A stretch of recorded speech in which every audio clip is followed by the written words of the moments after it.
Lucky and Till, near Lucky's camp.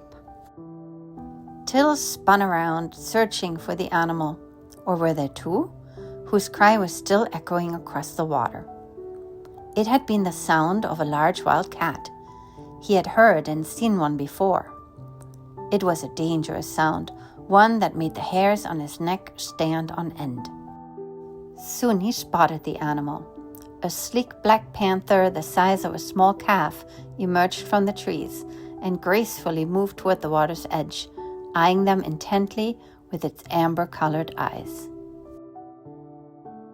Till turned his head to see what Lucky would do, but the older boy was already walking past him toward the shore, straight at the black panther eyeing them. "What are you doing? Are you out of your mind?" Till's voice sounded shrill. "It's going to attack." Lucky called back over his shoulder without turning to look. "Don't worry." He moved out of the water, completely unconcerned, and quickly put on his clothes. Lucky was just pulling his shirt over his head when the panther came up to him, crouched low, and then jumped. "Lucky, watch out!" Till screamed a warning as the panther attacked his newfound friend. But Till didn't need to worry. The huge, sleek cat knocked Lucky off his feet, but the boy had been prepared for it. Now the animal and the boy lay rolling on the ground, playfully fighting, and Till heard Lucky laughing as they did so. "Till, this is Duck. Duck, meet Till." The panther looked first at Lucky, then slowly came toward Till. Till wanted to back away, but after an encouraging look from Lucky, he stood his ground. "Hold out your hand for him to smell it," Lucky said softly. Till did as he was told.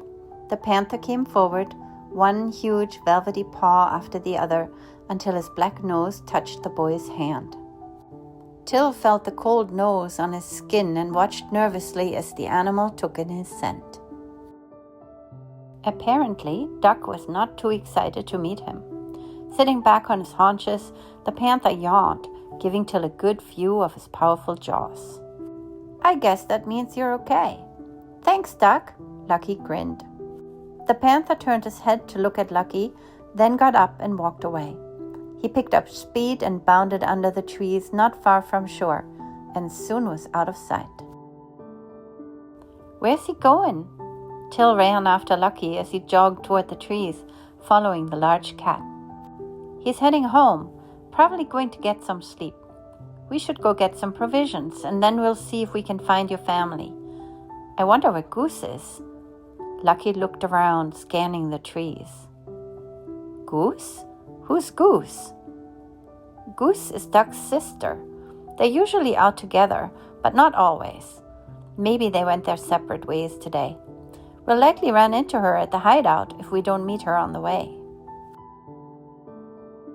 "Two panthers named Duck and Goose?" Till shook his head. "How come you're so friendly with them? Aren't they dangerous?"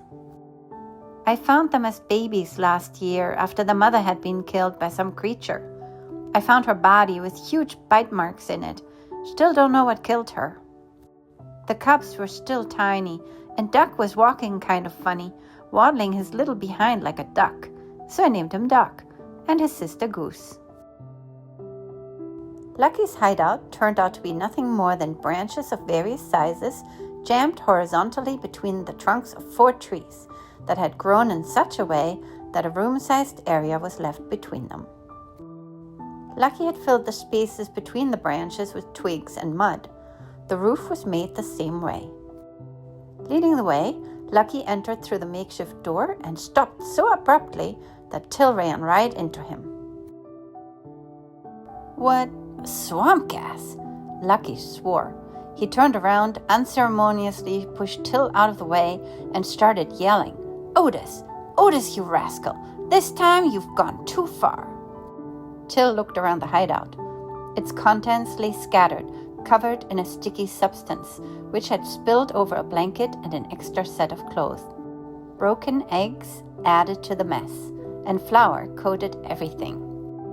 Till stood speechless as he saw the destruction, and he could easily understand Lucky's anger.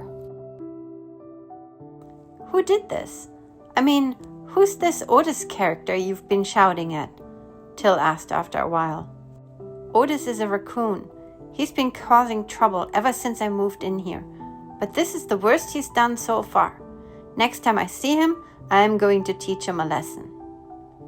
Lucky was still scowling, throwing a shadow over his usually handsome, happy face. Now we'll have to go back to the lake, wash everything, and let it dry, and see what we can have for dinner.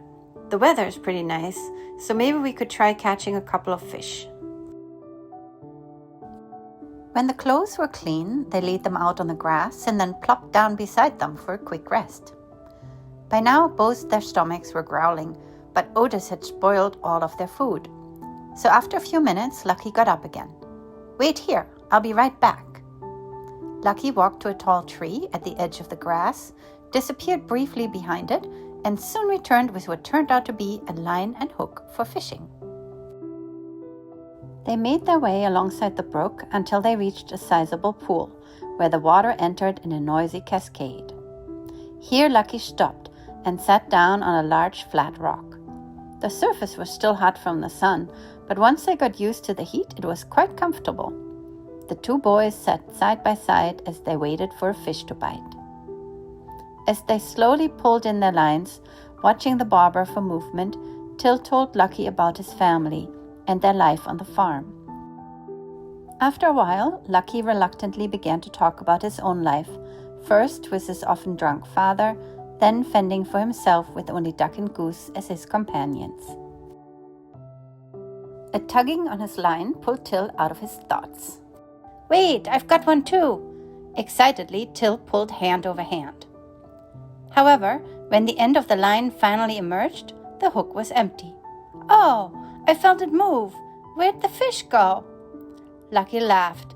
"You have to give it a quick, sharp yank after you notice the first tug, to bury the hook deep in the fish's mouth. If you don't, the fish will eat the worm and swim off." Oh, Till was rather disappointed. This could have been his first fish. "Don't fret, just throw it back in. You'll get the next one." Soon the smell of the cooking fish was tantalizing. Till felt saliva pool in his mouth, and he swallowed hard, waiting for Lucky to declare the fish cooked. Till could not remember ever having eaten such a good meal in his life. Looking up at the stars for a while, the boys soon fell asleep, their dreams undisturbed as the two panthers watched over them protectively from beneath the trees.